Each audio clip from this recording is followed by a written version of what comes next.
Welcome to everyone who's joining us today. This is part of our ongoing series, if you want to say. It's a series of conversation that started when COVID hit and we had to come out of the campus. Uh, these conversations began to be the way we continue to have links to the broader community.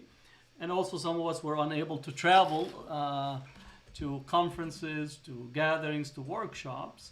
But it was very important for us to continue to highlight and engage in the scholarship and to see what people are doing in scholarship, broadly speaking.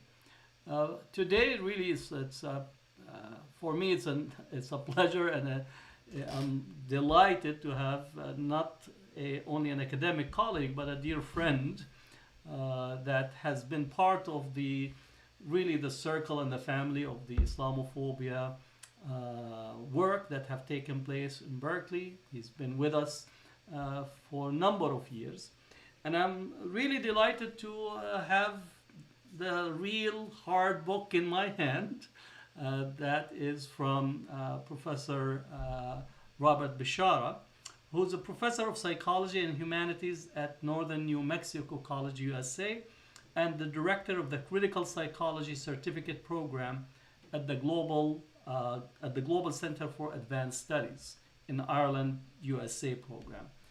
But he is known to us as a key contributor to the field of Islamophobia, psychoanalysis, psychology, and really, I'm happy to have him with me at this conversation. So let's bring, welcome, Robert. It's good to have you with us today and to see that you're joining us at this particular time. So, how are you So doing? I'm doing well. Salam, everyone, and thank you very much, Dr. Bazian, for inviting me. And I just want to begin by expressing my deep gratitude for your support over the years. I've been attending and presenting at the Islamophobia Studies Conference since at least 2016, so that's like 5 years.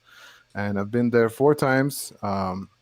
And you were a member of my dissertation committee, and we can talk about that a little bit because it's related to this book and how I developed the idea for it, inspired by you in big part. So I'm appreciative of being in conversation with you, and I thank everyone who's listening, and hopefully it will be some people will gain something out of this. Great. So, again, you're putting Freud and Said together. So let's Yeah, start this conversation. How did they sure. get together in your book, and what is the linkages in terms of both their scholarship and your own scholarship? Absolutely. So this actually started in my dissertation, which turned into my first book, Decolonial Psychoanalysis Towards Critical Islamophobia Studies. And in the first book, I actually started exploring the theoretical links between Edward Said and Sigmund Freud, particularly in terms of Freud's influence on Said in Orientalism. So when you read that, you actually were very interested to learn more about it, um, and so you kind of planted the seed. I couldn't really expand on that um, in that first book, so I decided to write a sequel to Decolonial Psychoanalysis, which is Freud and Said, Contrapuntal Psychoanalysis as Liberation Praxis. And in that sequel, in this book that you just shared with us, I really explored the theoretical links between Freud and Said, particularly in terms of how Freud influenced Said. And this is very clear in his second book, which is called Beginnings. Mm-hmm. So in that second book, which is not as famous as his third book, Orientalism, but in the second book, which is in the second chapter of my book, I write about it. Edward Said pretty much writes extensively about, in particular, Freud's probably most important book, which is The Interpretation of Dreams. And his point is that Freud is fascinating, not only as a scientist that invents this field called psychoanalysis, which is his intention basically with that book, The Interpretation of Dreams. But he's also fascinating as a writer, as a modern writer who authors this field through his writing style. Mm. And so, in The Interpretation of Dreams, not only do we see Freud analyzing his dreams and the dreams of his patients, but we also kind of experience the book itself and the way it's structured as a dream. So, in a way, through the writing style, we experience what it's like to unconsciously dream, because a dream for Freud has to do with an unconscious wish that's disguised or distorted. And this is why we need to interpret it to understand what's going on, really. So basically, the writing style of Freud influenced Edward Said in Orientalism, something that hasn't been really explored.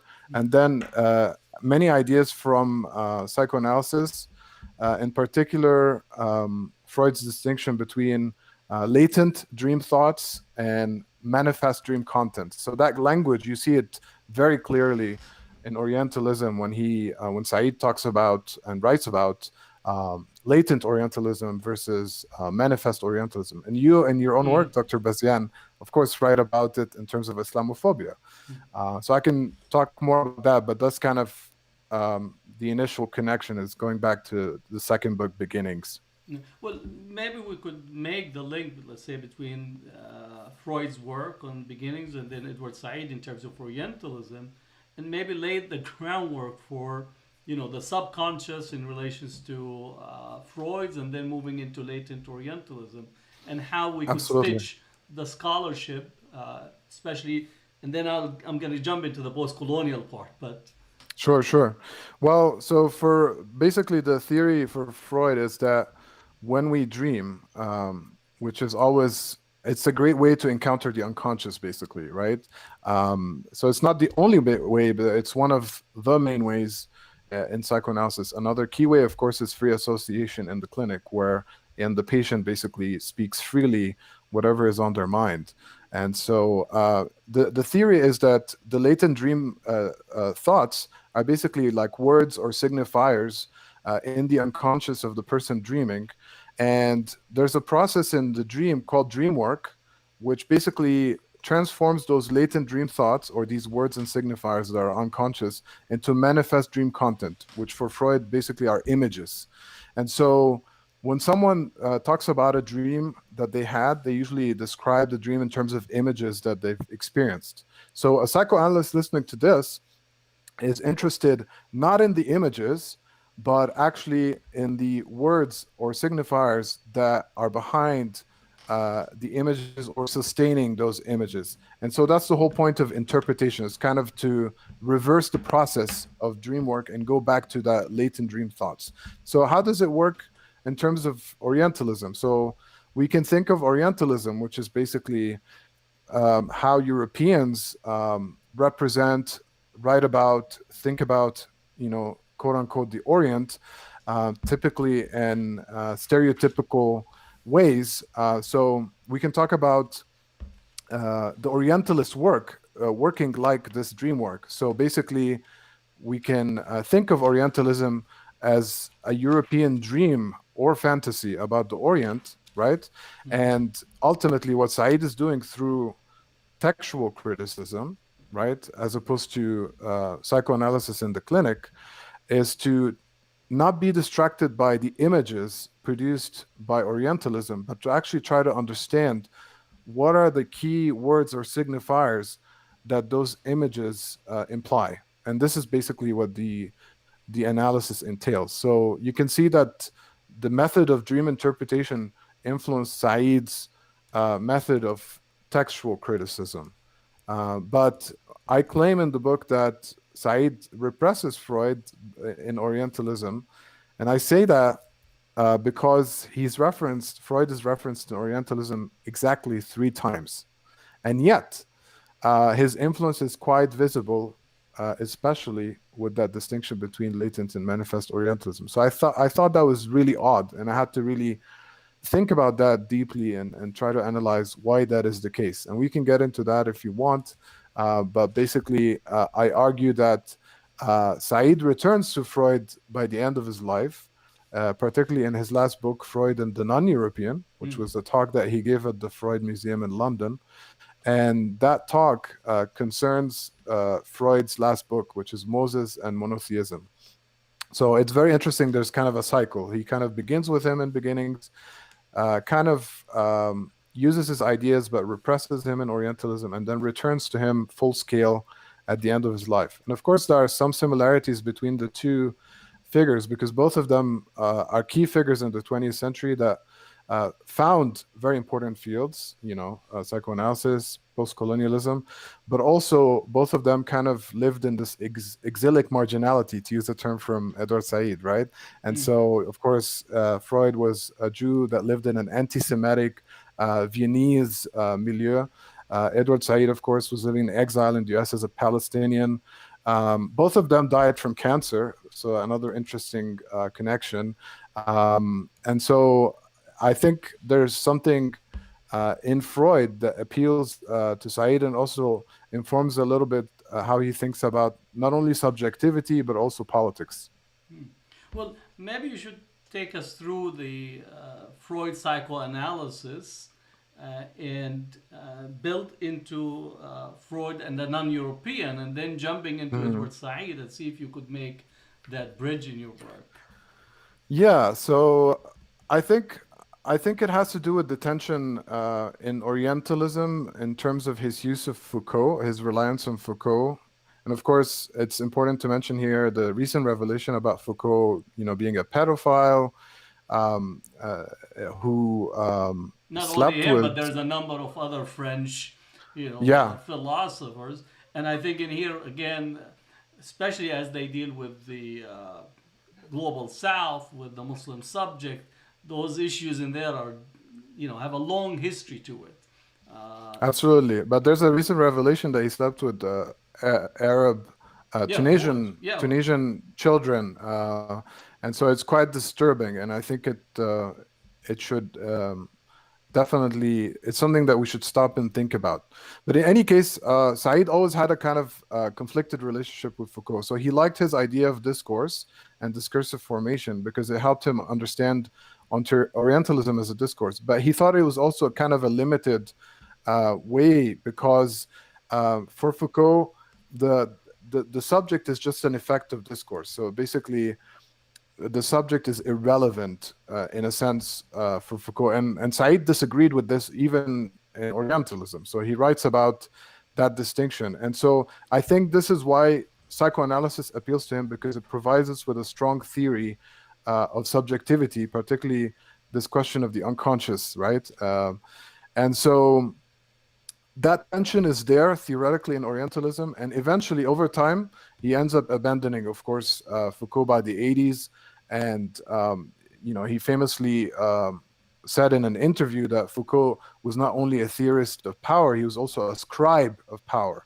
Mm. So he wrote all this stuff about power, but he didn't really um, give us a good understanding of how to resist power. And so he ended up basically abandoning Foucault and completely siding with Fanon and other, decolonial theorists and practitioners such as Samir Amin, Mm.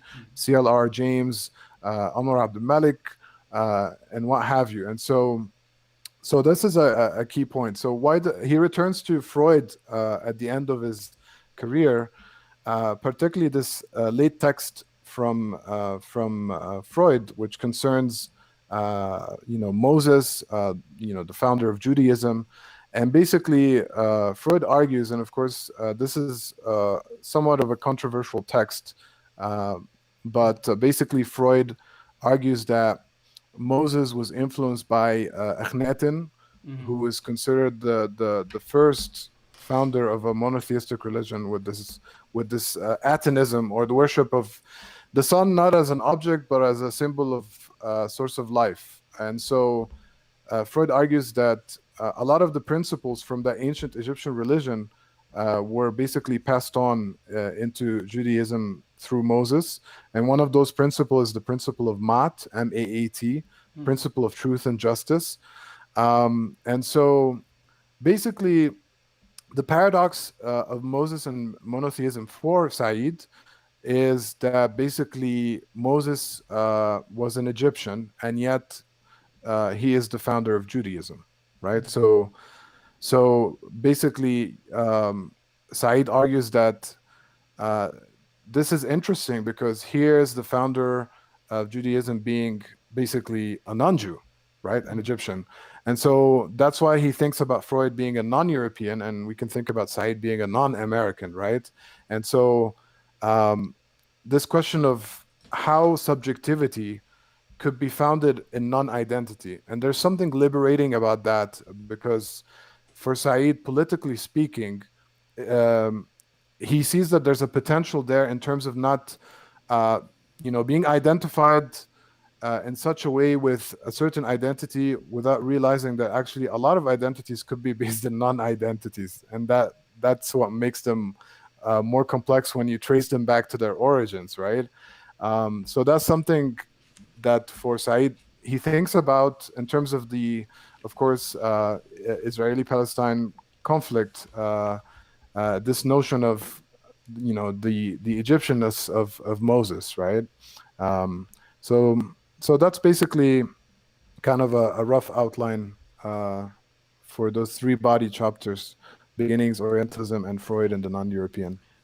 Now, you make in your work or your work in your thesis as well as in this work, you try to make a new ground in relations to the study of Islamophobia. Yes. And maybe you could speak about, because your entry into a new field that looks at Islamophobia through the psychoanalysis, through the whole psychology and so on, because for a Yes. considerable period of time, Islamophobia has been just to decipher what the politicians are saying. So to Hmm. say, here's some bad words that the media are saying, or here's what Trump said. But you're taking your work really in a both building on Freud and Edward Said, and entering into a new field. So I would say yourself, maybe also Dr. Rania Awad, are entering into or bringing a new field into the study of Islamophobia. So maybe you could Yeah. at least both your previous work and now, uh, how this deliberate move to the study of Islamophobia from your vantage point. Okay, so that's a great question. So for me, the point of interest for me was to explain theoretically the link between the war on terror discourse and Islamophobia. I mean, everyone uh, had this feeling that they're connected, but I didn't feel like it was theoretically elaborated. And so that's what I took it upon myself to understand the theoretical link. And so in my work, especially in decolonial psychoanalysis, I write about what I call the ideology of counterterrorism, Islamophobia, Islamophilia. It's a mouthful, but basically, by talking about it as an ideology, I see that the war on terror discourse, which basically informs practices of counterterrorism, that discourse is sustained by what I call the Islamophobia, Islamophilia fantasy. So that's the link between the two. Like the discourse is sustained by that fantasy. And the problem with that discourse is that it's a binary one. So um, it situates subjects in terms of terrorists or counter-terrorists. So you don't have any other options, right? Mm. And so, of course, the famous example of that is when Bush said, either you're with us or you're with the terrorists. That's the best example of that. Um, so I interviewed 19 US Muslims, not only to learn about their experiences with Islamophobia and document those accounts, but also, and more importantly, I was interested in how they resisted. Mm. Okay. And so ultimately, I showed that US Muslims resist Islamophobia, which is that whole ideology. But just to make it easier, I refer to it just as Islamophobia. And they resist it in two main ways: through knowledge, or critical knowledge in particular, basically rejecting dominant, hegemonic understandings about them. And so you can say also Orientalist accounts, right? And representations. So that's one form of resistance through knowledge. And the second one is through their own being by existing. I mean, there's a famous saying, even from Palestine, that exemplifies the practice of sumud. or steadfastness, which is to exist is to resist, right? Because ultimately, what does the colonizer want? They want the colonized to cease existing, right? So, but for the colonized to exist in a colonial world, that is a form of resistance. So I call that ontic resistance because it's resistance through being. By, of course, it has a toll on the health of U.S. Muslims, on their psyche, but it's an important form of resistance to basically occupy space and time, right? In these hostile environments, right? And so not being afraid, not hiding, being yourself in public. And of course, that's very powerful. And so those are the two forms of resistance. And what I show in my work is that basically there are two implicit positions that are, we can call them negative because they're hidden. So we have to talk about them in the negative, but we can also think about them positively.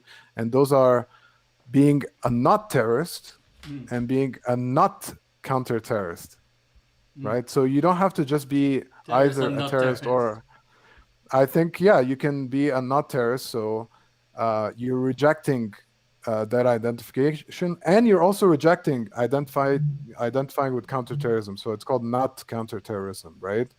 And we can, I group the two together, and sometimes I call those two negative positions positively as anti-terrorism, as kind of an alternative to that language of counterterrorism. And basically, when I talk about counterterrorism, I put counter in parentheses. So it's counter in parentheses terrorism, because counterterrorism oftentimes can be a form of terrorism, a form of state terrorism, right? In the way it oppresses and ends up killing many civilians. And so in my position, I reject all forms of terrorism, and that's why I call it anti-terrorism, right? So it doesn't matter if it's terrorism or counterterrorism. So that's kind of what I try to explore. And what I do with the second book, Freud and Said, is basically I expand this analysis by contextualizing it within what I call the apparatus of racialized capitalism, to try to kind of ground my analysis in a material way. Because In which when I way? talk about... In which way? Like to analyze it in material ways, maybe gives Yeah. like an example of that. Well, in terms of how the oppression and violence works through these hierarchies that lead to the intersection of racism, sexism, and class struggle. And so what I call, what's called racial capitalism, but basically capitalism has always been racial because it's been founded on, colonization of indigenous people, but also, of course, the enslavement of African bodies and their over exploitation. And so I try to, that's the material analysis, to think about it in terms of the political economy, and not just in terms of ideology, because sometimes when you talk about ideology, people think it's just ideas. But it's important that people understand that it's not just about ideas. As you mentioned earlier, it's not just about the media, but it's actually about an economic system that's oppressive. And so that's what I try to do with Freud and Said, is situated within that apparatus. So the apparatus looks at the ideology that has the discourse and the fantasy, but also has that material dimension that has to do with how oppressive and violent capitalism is, how hierarchical it is, and how it situates people in a zone of being and in a zone of non-being, right? Yeah. Now, maybe I could ask, and this is something that you could tell me whether you want to delve into it or not. But it Sure. seems that the rising tide of right wing nationalism and white supremacy and so on is projecting itself as being the victim of this critique. They have been demonizing and throwing so much on Edward Said, blaming him for all the ills. How do you navigate and understand this dynamics that is taking place? Yeah, so well, I mean, I identify as a radical, so I'm both critical of conservatives, right wing, but I'm also critical of liberals Oh no, that who be are equal opportunity. You're in the same. You're in the same. right. So and so that's why I use the terms Islamophobia, Islamophilia in decolonial psychoanalysis for that specific reason, because the Islamophobia piece tends to be associated with a conservative attitude towards Islam and Muslims, which is basically, and by the way, because the common, since you mentioned right wing, the common right wing attitude to a term like Islamophobia is they think that, oh, this is against freedom of speech, you cannot criticize Islam. This is usually their counter argument. And let me tell you this, when, I've seen hundreds of people respond to the cover of my book, Decolonial Psychoanalysis, in a very negative way. And I'm talking about European liberal people, just because it has the term Islamophobia in the title. They haven't read the book and they don't want to read the book. They just see that it has psychoanalysis and it has Islamophobia. And for them, that's just a turnoff. So they wouldn't even consider looking at my arguments or reading it. So this is what we're dealing with and this is not something that's just a right-wing phenomenon. This is even among liberals, but for them, it could be manifesting as Islamophobia, but oftentimes it manifests as Islamophilia, right? Which is, I love what you're doing, but, you should be more like Rumi and be more in that direction. I think I'm fine with Sufis, but every other Muslim, I don't know. In that kind of, or kind of the, Bill Clinton's famous saying, Muslims, we love you, but you need to help us with this fight against the war on terror, So it's always situating Muslims in relation to terrorism, whether they like it or not. And so that kind of positioning, whether it's positive or negative, whether it's, regardless of the intention, is problematic, right? And so this is why when I talk about that the third option beyond this is what I talk about is learned ignorance. And a lot of people find that confusing, but it's based on a very simple idea. It's kind of actually goes back to Socrates, this idea of Socrates saying, I know that I know nothing. I mean, Socrates was known to annoy people and ask them a lot of questions, and they keep talking, and then he would basically show that they don't know anything. And then they would be like, well, do you know about this? And he's like, no, I don't. And so the attitude of learned ignorance is knowing that human beings are limited. They cannot know everything. And but you can also be anti-racist and not know about Islam, but still be anti-racist and not fall into these traps of Islamophobia and Islamophilia. So I'm just saying this because sometimes liberals think that to fight Islamophobia, they have to go in the direction of Islamophilia, but that could be very uncomfortable for Muslims and weird, honestly, right? Yeah. So basically, you need to deal with Muslims as normal people, and that's why I talk about mundane Muslims. Completely unrelated to this war on terror discourse. And that's the challenge, is how to do that when this discourse is saturating everything, right? To the extent that it's saturating our own consciousness, not only that, but our unconscious. And so that's how, and I do this experiment, by the way, in my class. I would ask my students, what do you think of when you hear the word Muslim? And they're afraid to answer. Right? They're afraid to answer because they're thinking of something negative associations. And that's how propaganda works. I show that propaganda is about the repetition and co-location of signifiers. So you keep repeating signifiers related to Islam and Muslimness in the same context of terrorism a lot, then people automatically associate them unconsciously, right? So that's the challenge, is how to think outside of that framework altogether. And that's what I try to do with my work, is to challenge us to think completely outside of that. Well, also, if we could extend the phenomena of Muslims internalizing Islamophobia as well, which is you get to the sense of the good Muslim, bad Muslim, and the good Muslim is in essence becomes the person that really internalizes Islamophobia and begins to construct identity constructs based on it. You mentioned that I like Rumi and why you're not like Rumi, right? Right. So that in essence, is an attempt to try to craft one type of Muslim, but also Absolutely. produces a response from some Muslims that, in essence, begin to develop an antagonistic relationship to Rumi, and in essence, also gets their own conflicting identity that doesn't really have a foundation to build upon. Absolutely. I mean, in what I show in my work, this is a major finding in decolonial psychoanalysis, is that all of us internalize Islamophobia. Even, I mean, some of us fight it, like you and me, and others, but we still internalize it because we're exposed to it on a daily basis. So, and that's the unconscious element. So how the unconscious works, because I mean, it's not a conscious decision.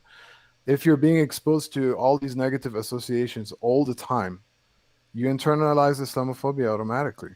And that's the problem, is that it becomes this unconscious um, framework informing everything that we do. And so the work that we have to do, and this is why psychoanalysis is important for me, the work that we have to do is at the level of the unconscious, not just at the level of consciousness, right? Given that we're vulnerable and exposed to all these negative associations. So what are we going to do about it? And so we have to kind of think critically about that dimension of, because internalization, by the way, that concept comes from psychoanalysis, which, really speaks well to this idea of something being outside, and we internalize it. So that's exactly how the unconscious works. The unconscious works on the basis of internalizing things from the outside. What we're exposed to, discourses that we are exposed to, things that we hear, and things that we read, things that we see, right? Mm. And so to completely challenge that takes an understanding of the unconscious, and not just fighting this at a conscious level. And I think that's the real challenge. Now, you mentioned, or your book is also attempting to have a liberation praxis. So, Mhm. what does this concept mean, both for you as well as in terms of as a practitioner? So, what does a liberation praxis mean? That's a great question. So first of all, I distinguish between liberation and freedom, in the sense that freedom tends to be an individualistic value. And I mean, not everyone understands it as such, but that tends to be the kind of liberal approach to freedom, my freedom versus your freedom, right? Mm. But liberation implies collective liberation, which implies social responsibility, meaning the famous saying that no one is free unless everyone is free, Mm. right? And so my understanding of liberation really is founded upon many thinkers, but one of them is Paulo Freire, Mm-hmm. who famously wrote the Pedagogy of the Oppressed. And, he talks about liberation being what is natural. It's a natural human tendency. Humans want to be free. This is the direction that they go into. But um, then you have dehumanization and people, structuring societies in hierarchical ways and oppressing and being violent and all of that. And so the question of liberation, specifically from his perspective, has to do with, well, the humanization of all, because his point is when oppressors oppress, they're also dehumanizing themselves, Mm. right? So not only, so when Nazis treated Jews the way they did, they were also dehumanizing themselves because they were treating other humans this way, right? And so we can see this today with racism, anti-black racism, right? Or uh, any form of racism or oppression that exists in society. It ultimately is dehumanizing for both parties. So for Freire, the point is that the oppressed, since they know oppression firsthand, right? They're the best people that know about oppression because of their experience with it. They should be the ones leading the way towards collective liberation.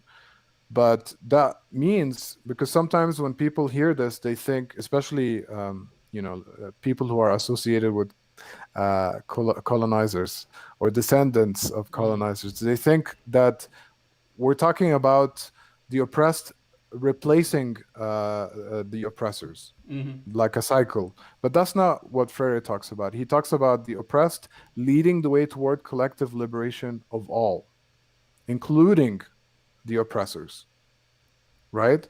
And so when I think about psychoanalysis, and especially in relation to the hierarchies that exist in societies that lead to oppression and violence, basically my argument is that psychoanalysis is situated in the zone of being, which is a zone that ultimately supports oppression and violence, whether directly or indirectly. And so psychoanalysis and psychoanalysts in particular, whether theorists or clinicians, have to really think about their relationship to this problem, and they can be neutral about it, because psychoanalysis is not acontextual. It exists in a context, in a historical moment, and so it's either going to help us fight oppression and reduce it and eliminate it, or not. And so when I talk about decolonial psychoanalysis in my first book, I situate that in the zone of non-being. So this is basically work that's being done by people who are either currently oppressed or descendants of people who were colonized and enslaved, right? So this is the work being done in that area. So it's the work being done by indigenous folks, blacks, people in the global south, Palestinians, right? Um, Poor people, women, etc., right? Um, and so that's when I talk about liberation praxis, is really trying to think uh, of a psychoanalysis um, that is non-hierarchical Hmm. and that ultimately leads to the liberation of all, and using those insights to think about this politically. But ultimately, liberation is a process. It's not a thing. It's not a destination. What does it lead to? This is the big question mark, right? I'm utopian, so I dream of a society that's non-hierarchical. I'm not ashamed to say this. Whether this society can exist one day or not, I'm not sure. But we know that historically societies like that did exist, so I don't see why we can't move in that direction. And so the praxis is to move in that direction and to be oriented towards more equality and more egalitarianism and liberation for all. We're talking to with Robert Bishara, Freud, and Said. Make sure to pick up the book. Get on Amazon. I highly recommend Robert's work. This is where really the work of some scholars that might not get the New York Times to do a review, but what we need is to push this scholarship and make sure that people pick the book and promote it, put it in the classroom, put it as part of the reading list as for faculty. This is very important, and you will see that I will promote some books that I find to be very critical, especially in the field of Islamophobia studies. This is a new field, and major contributions that are taking place as we speak. Now, in the book, you deal with Said and his treatment on dealing with culture, right? Hmm. And Hmm. post-colonial analysis has a lot to do with culture. And Hmm. maybe we could speak of culture productions, the art, and so on as a Absolutely. major depository of the psyche of a community or a society, right? Yeah, So absolutely. So, how uh, both how do you yeah. deal with Said and how do you move in the direction of his contribution? Yeah, so obviously a good example here is Culture and Imperialism, which is his sequel to Orientalism that came out in 1993. In that book, basically, he addresses the critiques of Orientalism that he thinks were fair. Basically, uh, the argument was that in Orientalism, he was able to deconstruct European Orientalist representations of the Orient and Orientals, but he didn't really explore how Orientals represent themselves. That was basically the critique, right? You deconstruct and then it stopped there. So in Culture and Imperialism, he explores this question of how to resist cultural and linguistic imperialism, and how people in so-called Orient or the global South or the tricontinent, whatever term you'd like to use, basically non-European peoples, how they represent themselves and how they resist these dominant and hegemonic and Orientalist representations of them. And so language and culture are very important for me in my work. I know this is something that many psychoanalysts are not comfortable with, and they tend to confuse what I mean here. But my point is psychoanalysis was invented in the late 19th century in Austria, and the first language that it was practiced in was German. So it wasn't something that is beyond culture and language, right? And however, and the problem, of course, is when you have universalist claims based on provincial knowledge, right? And so I think there are very valuable lessons from psychoanalysis that we should pay attention to and think about and see if they apply, around the world. But what I try to do is complexify the relationship between, Europe and the non-European world, and try to think about, well, how do I think about non-European subjectivity, if you will? Of course, by saying this, it doesn't mean that non-European subjectivity is one thing. It's really non-European subjectivities. But ultimately, the question of culture and language are important because Lacan, Jacques Lacan, the famous psychoanalyst, said that the unconscious is the discourse of the other. Right? So the unconscious is discourse of the other. The question that we can ask after that is which other? Right? And this is where I kind of try to stretch and expand psychoanalysis in my critique. So when I critique psychoanalysis, ultimately I want to ground it in a worldly vision so that it doesn't think just in terms of, Europe and just applying this understanding that was developed there to everyone in the world, kind of in a colonizing fashion, the way that, missionaries and evangelicals spread Christianity, right, during colonial times. So what I want to see is really taking the question of language and culture seriously when thinking about the unconscious and the subjectivities of people, especially who are non-European, particularly because their historical experience has been very different from European people vis-a-vis colonialism, right? And so I'll give you an example. And so in decolonial psychoanalysis, I think it has the best empirical example of this. When I interviewed U.S. Muslims, 19 U.S. Muslims, and you can see excerpts from the interviews, and I use discourse analysis, and so I carefully transcribed everything that was said, including even because in that methodology, you even transcribe pauses and sounds, right? Just to pay attention to everything that happens and make sure that you can accurately capture it. And of course, it can never be perfect, but you do your best. But what is clear there, you'll see that when you read those excerpts, if anyone reads them,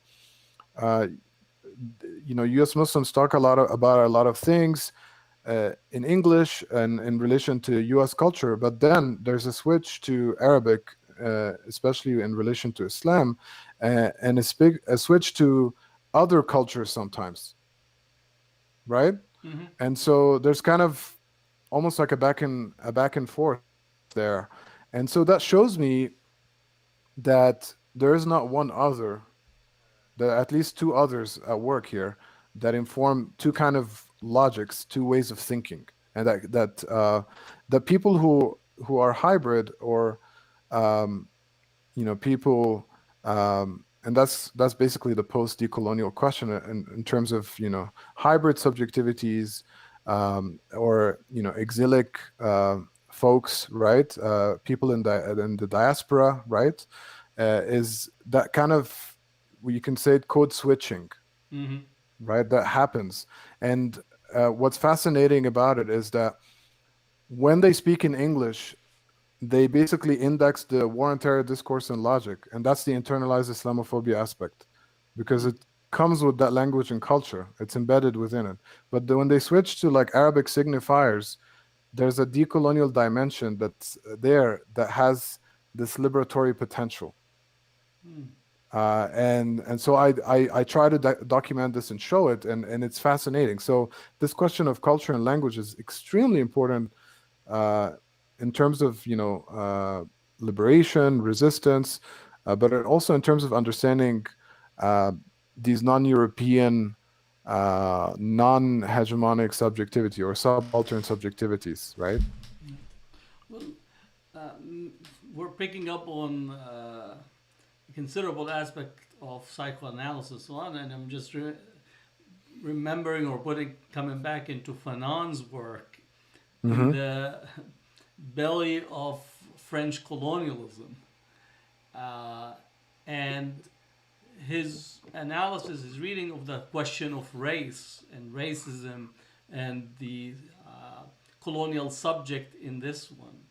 So can we possibly now think of Said, Freud, Fanon, and maybe also in the moment that we're dealing with this massive eruption of racist discourse that possibly harken back to the colonial era, and to see how to navigate the contemporary period. Yeah, and well, Fanon obviously is a very important reference for me, and he's cited all over, actually both books. Of course, the title "Black Skin, White Mask" really captures that kind of split that I was talking about, right? That split that he felt as someone that grew up in Martinique, thinking that he's French, and then moving to France and realizing that he's actually racialized as Black and not seen as French. So that, of course, created a crisis for him. Am I French? Am I Black? Where am I? And so this is a crisis that applies to people like us as well. And of course, the solution to this problem is not to assimilate, but to actually embrace this complexity. And of course, one of the things that Edward Said talks about, especially in his memoir at the end, he embraces that split.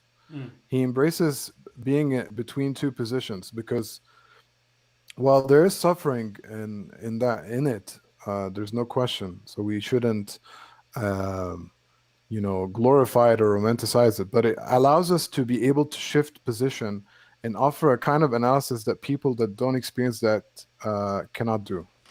And even Du Bois was aware of this dimension when he wrote about double consciousness. Double consciousness, yeah. Right? And so he wrote about it not just as a curse, but in fact, he said it's a gift of second sight, because the racialized person has two consciousnesses: the consciousness of the person who is racist and how they see them, but also they have a consciousness of themselves, right? However, the racist person doesn't have that double consciousness. They'll only see the world in a kind of simplistic way, right? And so there's something powerful about, of course, again, there's suffering, there's something painful about it, but there's also it gives us that gift of second sight, of being able to switch. And that I think is important for the kind of analysis and the kind of practices of solidarity that we can develop. And I would add also that the question of racism or oppression more generally, we have to think, and going back to my point about, we have to think about the unconscious, right? Not just consciousness. So in our anti-racism, we can be anti-racist on a personal level, but racism will not disappear unless a racist culture disappears, right? Because ultimately, you have to deal with the culture, you have to deal with the materiality. Yes, that informs, that shapes, that really puts. And cultures can change. Yeah. So, but that's the work that we need to do. It's on the cultural level, is changing the culture of racism, because ultimately the racism comes from the culture of racism. It doesn't come from somewhere else. And so that's where the internalization comes from. That's the source. So if we are anti-racist, but the culture is racist, then we can be anti-racist consciously, but still internalize racism. And And consume that's racism right. almost 24/7. If people have questions, whether you're on Zoom Sure. or Facebook, feel free to write the question and we'll ask Robert the question. And I see that there's people joining us on Facebook and other places. So, and we'll I'm also, happy to answer questions. yeah, so feel free to ask your question as we go forward. Uh, Now, you mentioned a little bit in relations to where the field of psychoanalysis began.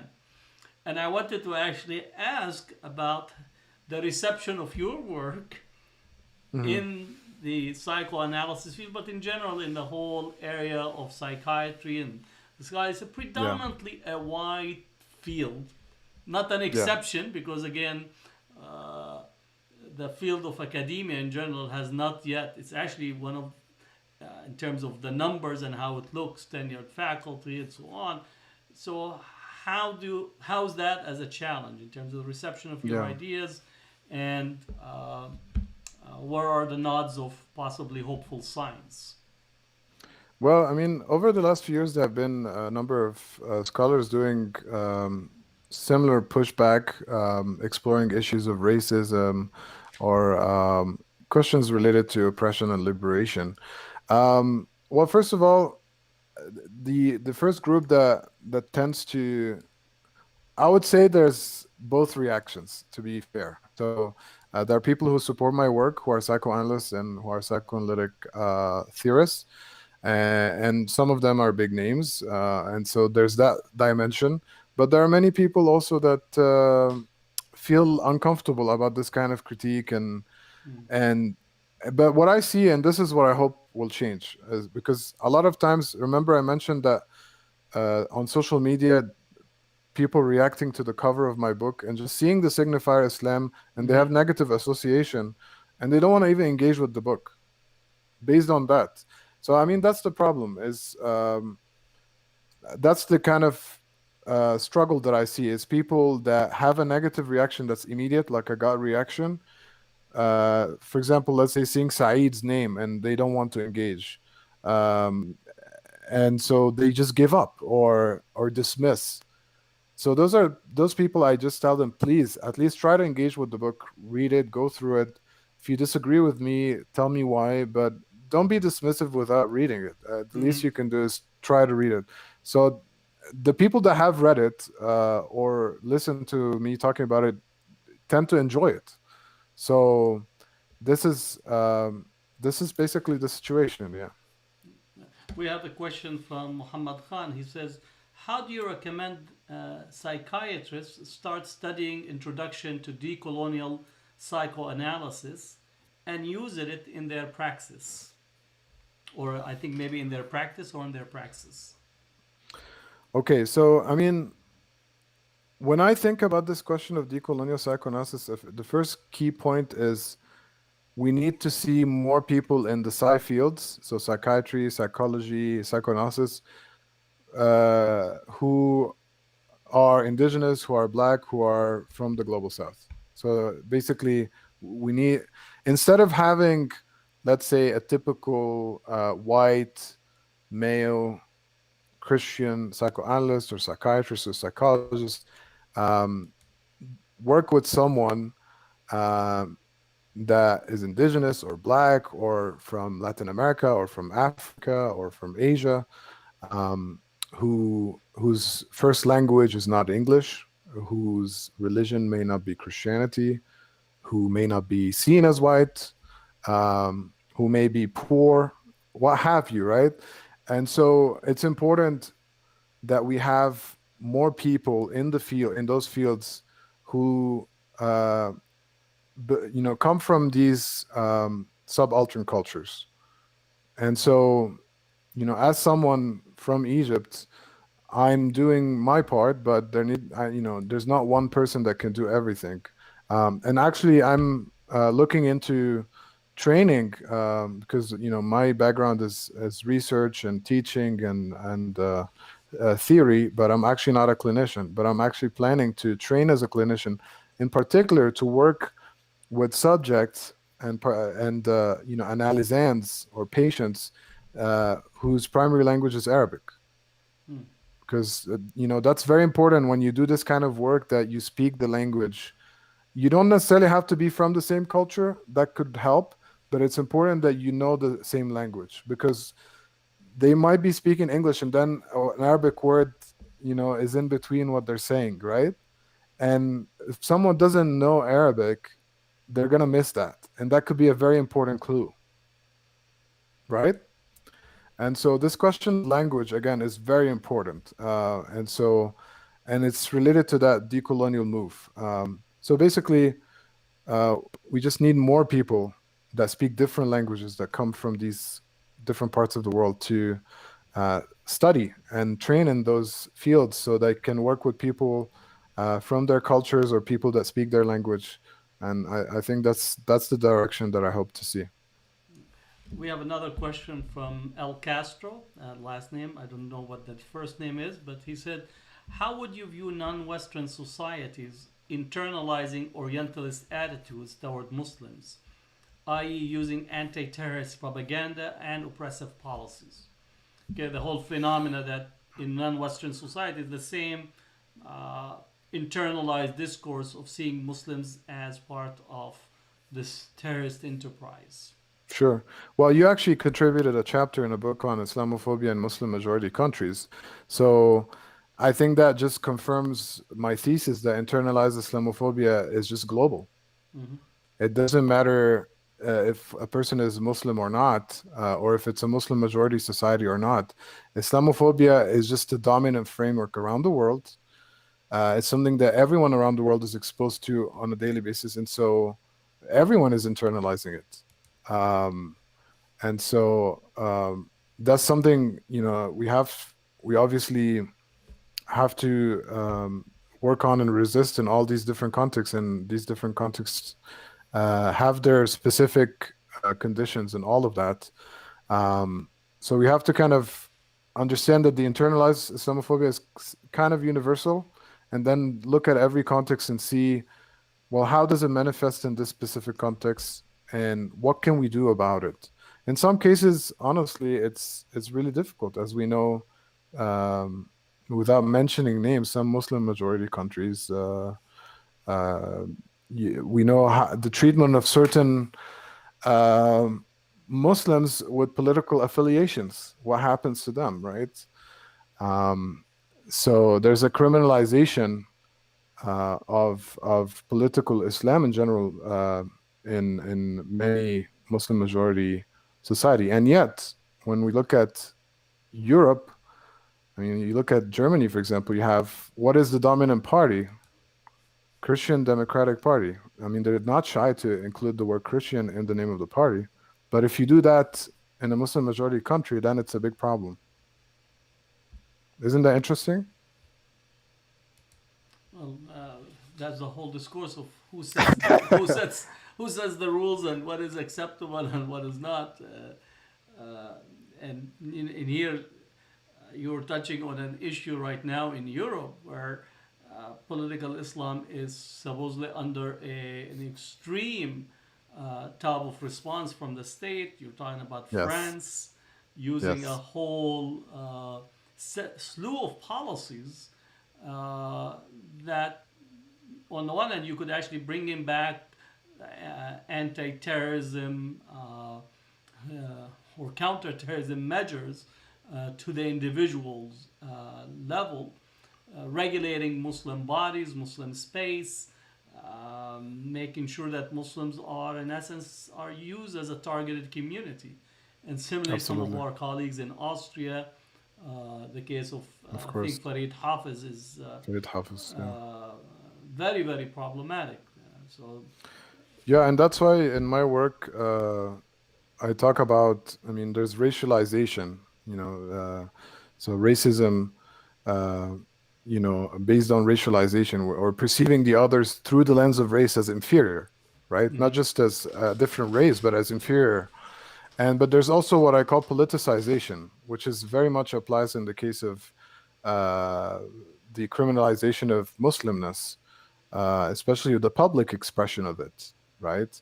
because that's really what's at stake. If you're outspoken and if you express yourself and if you are seen publicly, that's what they're trying to criminalize in many European societies, especially France, right? Um, and and ultimately, I mean, in my analysis, because we have to situate this in a kind of historical trajectory that goes back to the Cold War. We, especially, I've been thinking a lot lately about the Arab Cold War between Mm-hmm. 52 and 79, and that whole conflict between Arab socialism on one side, and the Gulf monarchies, and how the US supported the Gulf monarchies, and of course, a specific form of Islamism in order to fight Arab socialism, right? That, of course, backfired and led to what's called Islamic terrorism, that backfired on the monarchies and on the US. And this is what we're dealing with today. Yeah. But we have to understand the historical origin of this. And they never deal with it in terms of accountability, their role in funding some of those things, and the kind of monsters that they've created over time that are now not just fighting Europeans, but in many cases, Muslims are the victims of No, these the Muslims terrorist have been the groups. primary victims during both the Right. Cold War as well as the post-Cold War. Absolutely. And again, between the Russians and between the Soviet Union and the United States, the Muslim world, the Middle East, was just pawns on a shifting, moving map. And in Right. essence, we were the bodies and the front lines for this Cold War policy.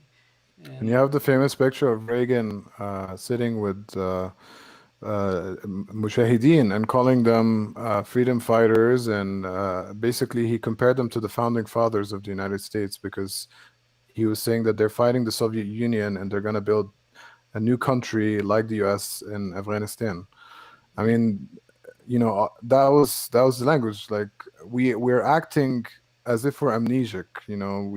We have no sense of history, and we just look at this. Oh, where did this come from? Oh, there's Islamic terrorism. We don't understand the evolution of different forms of terrorism, including state terrorism. We of course don't think about colonial terrorism, which is like the big story, right? There's a great article on colonial terrorism. First, the colonization of the Americas, but then the enslavement of Africas. But then you have, of course, the 19th century, the scramble for Africa, and that whole thing in World War I and World War II as a result of imperial powers fighting over, all these colonies, right? And because they're fighting each other, these colonies were able to liberate themselves and having the decolonizations of Africa and Asia. yeah, well, again, the challenge is as we look at the world and the different modes of engagement and how to decipher anti-colonial or decolonial struggles from Mhm. instrumentalization of struggles for imperial as well as Cold War, Right, clash of civilization type right. of discourse that are taking place. And today I think there are a lot of people that are just have mixed up all kinds of strands in there without actually going systematically to lay out the ground and understand what is taking place. So Absolutely. that's where we are in at this point. But the history is very important, and that's why I You had can to talk about that piece. Yeah, you have to. Without history, you just can't understand what is the dynamics in there. absolutely, Between Second World War to '79, the Muslim absolutely. world and the Middle East was recruited into the Cold War, and pushing a particular type of Islamic epistemological construct to rally behind the West in facing the Soviet Union. So you have Absolutely. that dynamic that we're still, And dealing that's with. why some theorists actually claim that the Cold War is not over. I mean, we say the end of the Cold War with the collapse of the Soviet Union, but ultimately the Red Scare has been replaced with the Green Scare. So it's just been there's a displacement of the enemy, but Yeah. the logic of the Cold War continues. Oh, absolutely. It's very difficult to unwind bureaucratic structures that have been suckled on using the resources for a Cold War. So it's shifted from the focus on the red menace to now the Right, green and the red menace of China. So the Sino-Islamic right, supposed discourse or alliance that Huntington puts forth in his Clash of Civilization. And then you have all this displacement theory, this uh, conspiracy that is taking place. All this feeds from the same type of environment that try to rationalize the world that we are part of today. So this Right. has been really a pleasure to talk to you. So again, I want to make sure that people pick the book. I will post the announcement and the link on the Facebook and YouTube for people to pick it. Make sure to share it with your friends if you can. I know we're coming into month of Ramadan and Eid, so maybe you should try to get a Eid gift for some of your friends as well. So Right. Robert, it's been a pleasure speaking No, with the you, pleasure is all mine. And and Ramadan Kareem to you, Dr. Bazian, and to all the listeners. thank you, and look forward to when things are better, when we overcome COVID, that will come back Yes. and gather again in our annual Islamophobia gatherings and Yes. I still look delve forward. into some of those exciting conversations. I Thank look you. forward. You enrich Thank us you so with your much. presence. Assalamu Thank you alaikum. so much. Wa alaikum assalam. So, thank you everyone for joining us. For those who joined on Facebook, for those who joined on YouTube or Twitter or any of the other social media, please make sure to share the information, share the material, because that's the only way we can make a difference. It's not a one person, it's a collective effort that would bring transformation. So, hopefully, collectively, we'll bring a new world into existence at one point or the other in the future. So, assalamu alaikum.